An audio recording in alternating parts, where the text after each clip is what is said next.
the Tour de France. 3 weeks. Over 3,000 kilometers. The greatest cycling race on earth, and also one of the most dangerous. For every moment of glory, there are moments of chaos. Riders push themselves to the absolute limit, fighting exhaustion, rain, narrow roads, and high speeds. And sometimes, it all comes crashing down. Today, we take you through the top 20 most dramatic crashes in Tour de France history, how they happened, who was involved, and how they changed the race forever. This is the story of triumph, disaster, and survival on the world's toughest stage. Number 20, 2011, Stage 9, the TV car disaster. Stage 9 of the 2011 Tour was already tense, with breakaway riders battling the windy roads of southern France. But then, something happened that had nothing to do with racing. A French TV car swerved recklessly to avoid a tree, and plowed straight into Juan Antonio Flecha. The crash sent Flecha flying across the road, but the real horror came when Johnny Hoogerland was catapulted into a barbed wire fence. His legs were shredded. He needed 33 stitches. But in true Tour de France spirit, Hoogerland got back on his bike, finishing the stage covered in blood and pain, a symbol of cycling's brutal toughness. Number 19, 1995, Fabio Casartelli's tragic death. On the descent of the Col de Portet d'Aspet, Olympic champion Fabio Casartelli lost control at over 55 miles per hour. He crashed headfirst into a concrete block on the roadside. Helmets were not mandatory in 1995. Casartelli did not survive.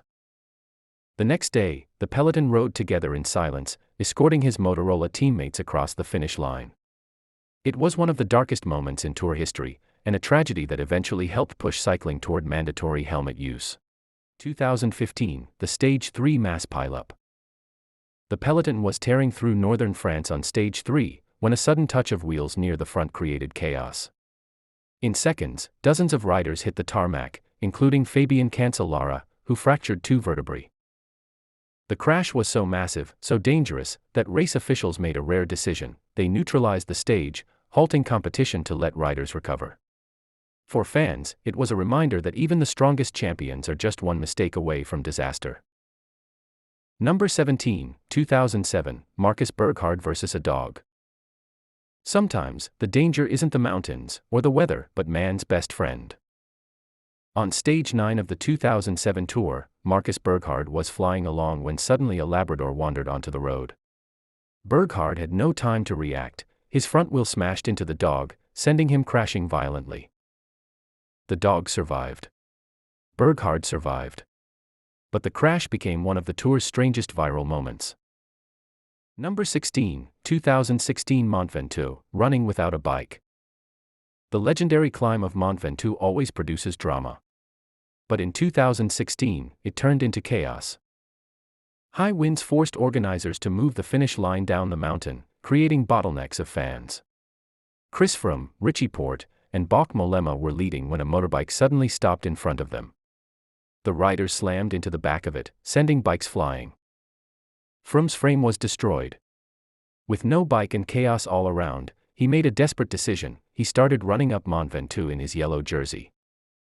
It looked surreal, almost comical. But it showed the sheer desperation of a rider fighting for the Tour's ultimate prize. Number 15, 1994, the police barricade crash. Stage 1, 1994. The peloton was sprinting toward Armentières when a group of riders smashed straight into a police traffic island barrier. The result? Bikes flipping, bodies skidding, careers nearly ended. Laurent Jalabert, one of France's best sprinters, suffered terrible injuries that changed his racing style forever. From that day on, Jalabert transformed from a sprinter into a climber, all because of one horrific crash. Number 14, 2019 Stage 19, the snowstorm and mudslide. Sometimes the Tour isn't decided by riders, but by nature itself. On Stage 19 of 2019, Egan Bernal was attacking on the Col d'Isère when suddenly, the race was stopped. A freak hailstorm unleashed ice, and a mudslide blocked the road ahead.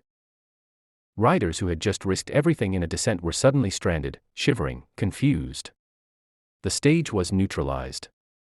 Bernal, who had attacked moments earlier, gained the yellow jersey and never lost it. This wasn't a crash of metal and bone, but a crash of nature itself, reminding us how vulnerable the Tour really is. Number 13, 2010, Andy Schleck's chain disaster. Andy Schleck was attacking Alberto Contador on the Porte de Bales when his chain suddenly slipped off. In cycling, a dropped chain is seconds lost, but in the Tour, it can be destiny. Schleck's furious pedaling turned into helpless panic as Contador surged past him. That moment, now known as the Chaingate incident, cost Schleck the yellow jersey, and ultimately the Tour. A tiny mechanical failure. A massive consequence.